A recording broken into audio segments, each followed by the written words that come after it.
sini. Halo pendengar setia, selamat datang di podcastku Osakim. Obrolan seru seputar kimia. Ada yang tahu nggak? Kira-kira kita mau bahas apa ya kali ini? Nah, jadi hari ini kita akan membawakan tema menarik nih seputar peran kimia dalam lingkungan. Kita akan membahas salah satu inovasi yang sangat keren yang dapat mengurangi populasi sampah di dunia, khususnya di Indonesia, yaitu pemanfaatan kertas menjadi etanol.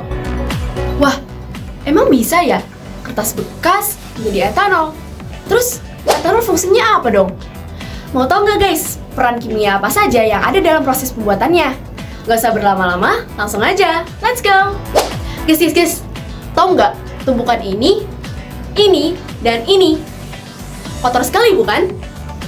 Dan teman-teman perlu tahu, menurut data terbaru dari Sistem Informasi Pengelolaan Sampah Nasional atau SIPSN, Indonesia menghasilkan sekitar 32,20 juta ton sampah per tahun.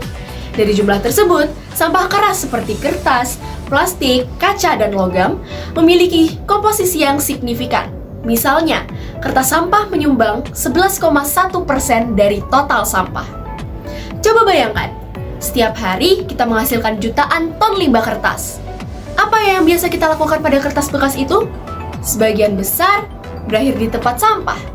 Tapi, tahukah kalian bahwa kertas bekas itu bisa menjadi barang yang sangat berguna? Apakah itu? Yaitu etanol. Mau tahu proses pembuatannya? Yuk kita cari tahu. Pertama-tama, kertas bekas dikumpulkan dan dipotong sekecil mungkin. Nah, langkah pertama dalam proses ini adalah delignifikasi. Hah? Apa itu delignifikasi? Baru dengar? Jadi delignifikasi itu adalah menghilangkan lignin dari kertas. Lignin adalah zat kimia yang membuat kertas menjadi keras dan sulit diuraikan.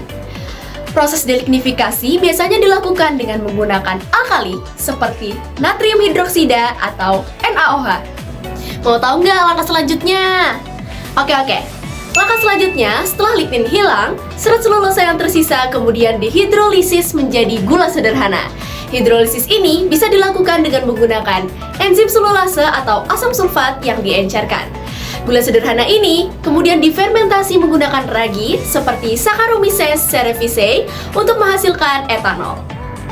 Proses fermentasi ini biasanya memakan waktu beberapa hari. Setelah fermentasi selesai, etanol dipisahkan dari campuran dengan proses distilasi untuk menghasilkan etanol murni. Nah, setelah itu, etanol dapat digunakan deh.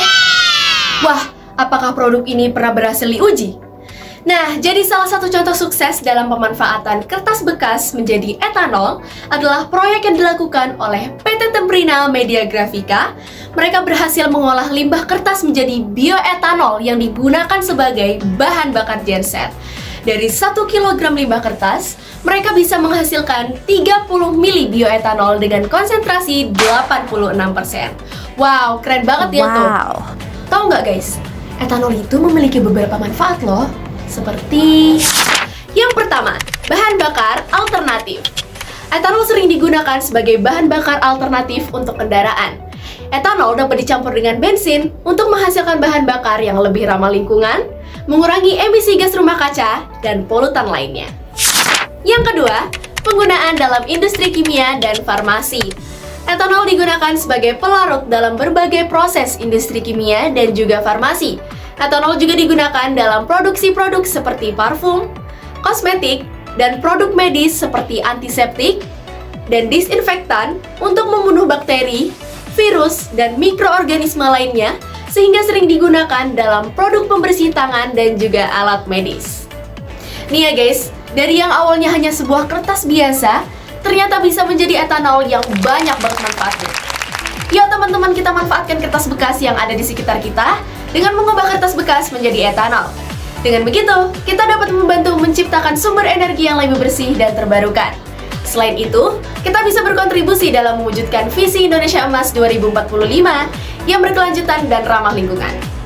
Gimana? Keren banget kan? Mau tahu info-info menarik lagi nih seputar kimia? Caranya, dukung Rifaya dalam mengikuti lomba podcast SMP Chemist Fun Day dan nantikan info menarik lainnya. Sekian dari Rifaya, see you on the next competition.